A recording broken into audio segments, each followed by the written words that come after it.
ملا ہیبت اللہ اس کو کچھ لاکھ میں بٹھا کے طالبانوں کا لیڈر بنا دیا۔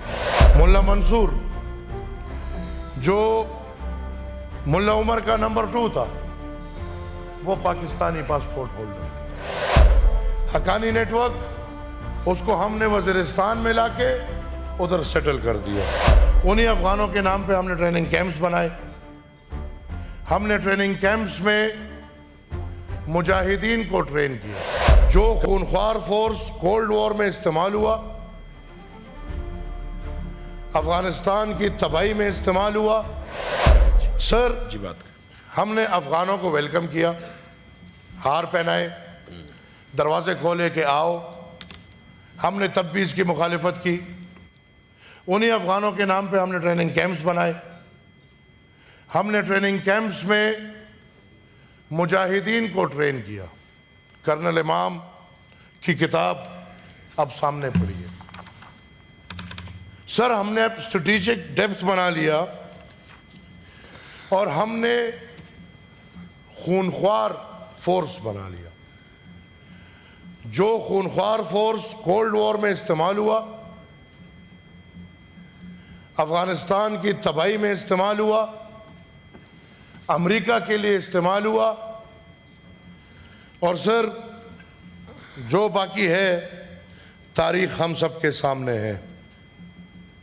روس بھی جاتا ہے، امریکہ بھی واپس جاتا ہے، افغانستان کو ایک رجیم ملتا ہے، لیکن جیسے جنیوا ایکٹ ہوتا ہے اور جنیوا ایکٹ کے بدلے روس اور امریکہ جاتا ہے تو ادھر طالبان کی آپس میں لڑائیاں شروع ہو جاتی ہیں، اور ہم پاکستان ایک دفعہ پھر طالبانوں کے گروپ کو سپورٹ کرتے جن کو اس وقت طالبان آف کندہار کے طالبان کہا جاتا تھا، اور ہم نے ان کو سپورٹ کر کے ان طالبان کے ذریعے افغانستان میں حاکم وقت کو چوک میں لٹکا کے افغانستان کو اپنا ایک 5واں صوبہ بنا لیا۔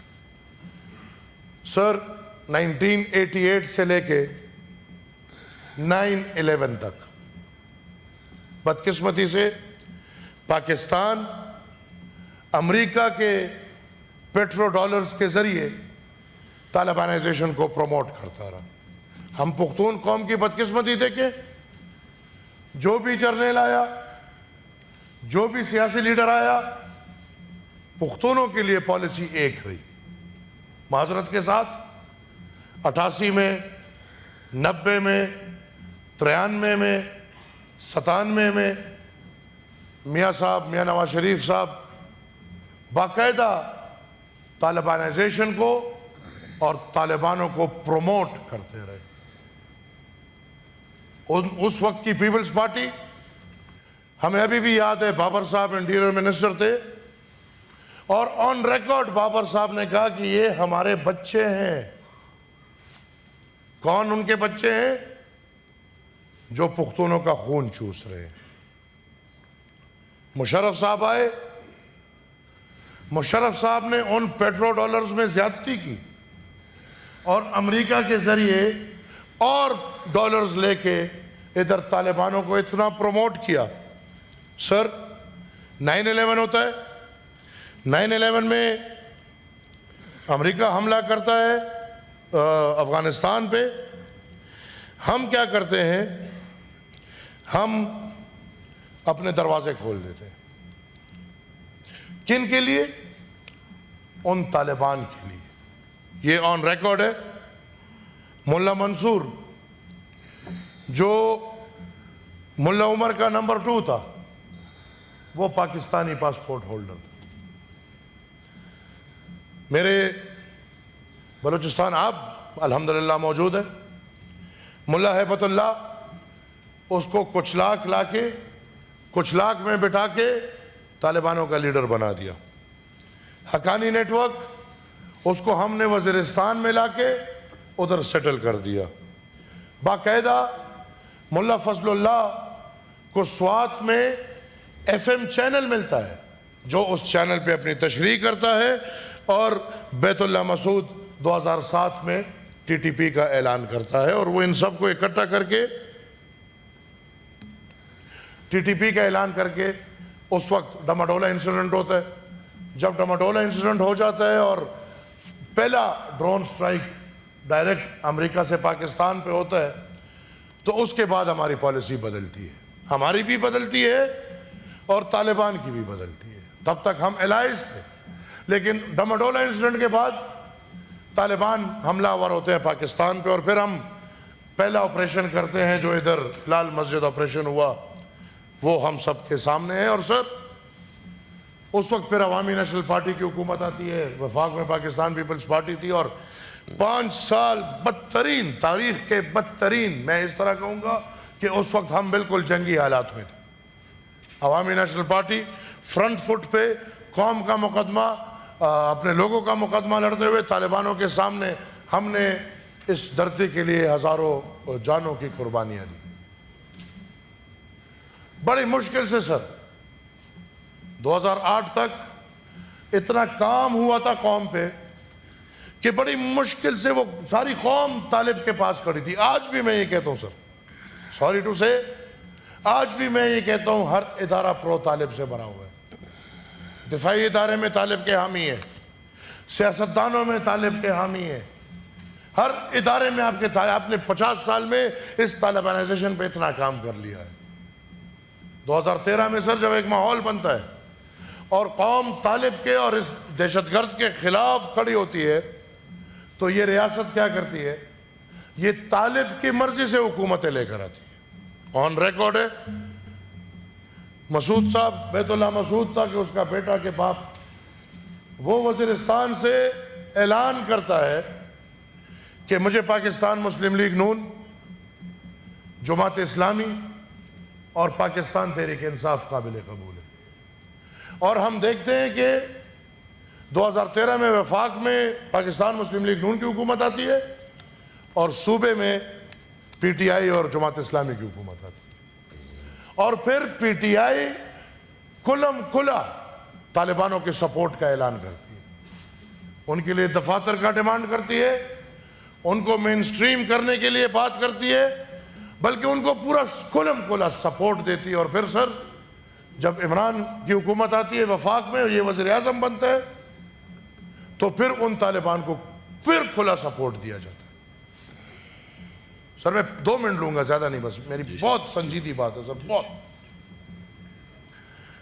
سر پھر اس کی حکومت میں یہ فیصلہ ہوتا ہے,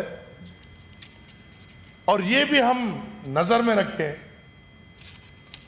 کہ اے پی ایس کا ثانیہ ہوتا ہے, اور میں سمجھتا ہوں کہ پاکستان میں بڑے ثانیے ہوئے, لیکن اے پی ایس کے ثانیے جیسے ثانیہ نہیں ہوا ہوگا, اور اللہ نہ کرے کبھی ایسا ہو. ہم سب بچے رکھتے ہیں اور ہم اپنے بچوں کو اسکول پڑھنے کے لیے بھیجتے ہیں, آمین. اے پی ایس کے ثانیے کے بعد سر سب اکٹھے ہوتے ہیں, پاکستان مسلم لیگ کی وفاقی حکومت آتی ہے, پاکستان تحریک انصاف کی صوبائی حکومت, Pakistan people's party, J U I, Jamaat Islami, N P, every party, اور ساتھ میں دفاعی ادارے بیٹھ کے اس ملک کو نیشنل ایکشن پلان دیتے ہیں. نیشنل ایکشن پلان جیسی دیتے ہیں سر, آنے والا رجیم اس نیشنل ایکشن پلان کی مخالفت ریاستی طور پہ کرتے ہیں.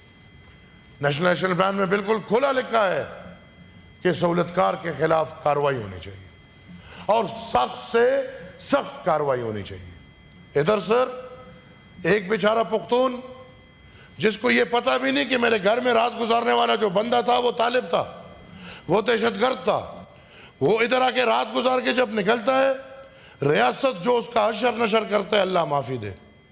لیکن دوسری طرف ایک جرنیل بیٹھ کے, اس کا D G I S I بیٹھ کے, صدر مملکت وزیر اعظم بیٹھ کے, وزیر اعلیٰ پختونخوا اور اس کی کابینہ بیٹھ کے اسی دہشت گردی کی سہولت کاری کرتے ہیں. 40,000 دہشت گردوں کو واپس لا کے پختونخوا میں سیٹل کرتے ہیں. 102 دہشت گرد جو ہائی ٹارگٹ دہشت گرد تھے, جن کو پکڑنے میں باقاعدہ کتنے آپریشنز ہوئے ہوں گے اور کتنے اربوں روپے لگا ہوگا, ان کو رہا کر کے سر چھوڑ دیا جاتا ہے. اور آج بدقسمتی سے پختونخوا کے جو حالات ہیں وہ ہمارے اور آپ کے سامنے ہیں. کھرم میں آگ لگتی ہے, لیکن ادھر دہشت گردوں کی حامی حکومت, اس کو کھرم یا پختونوں کی آگ کی پرواہ نہیں ہے. بلکہ اس کو قیدی نمبر 800 چور کو نکالنے کی پرواہ ہے.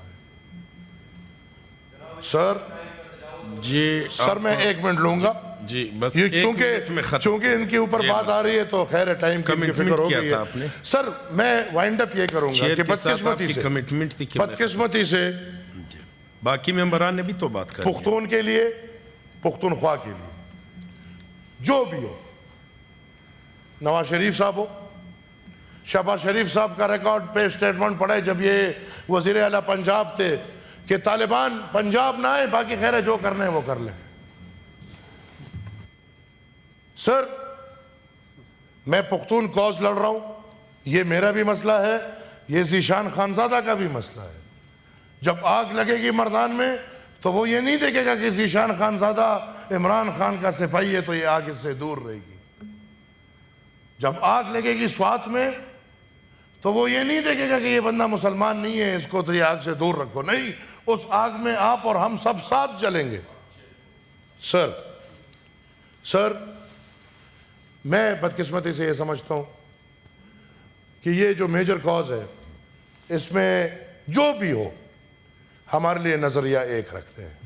سر آپ اپنے چیئر کے اختیارات کو استعمال کرتے ہوئے میری سر 3 ریکویسٹ ہیں.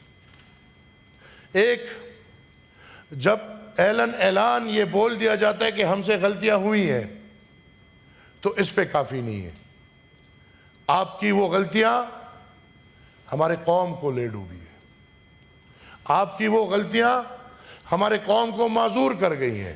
لہٰذا سر ایک ٹروتھ اینڈ ریکنسیلیشن ہونا چاہیے کہ کم سے کم تاریخ میں جو غلطیاں ہوئی ہیں اس کو ہم مان لیں کہ ہاں یہ ہم سے غلطیاں ہوئی ہیں, اور اس کے ساتھ یہ بھی کہہ دیں کہ یہ دوبارہ نہیں کریں گے. ہماری کیا قسمت, ایک جرنیل آتے طالبانوں کو بناتے, دوسرا جرنیل آتے ان کو ختم کرتے, پھر باجوہ آتے اس کو بناتے, حافظ صاحب آتے اس کو ختم کرتے.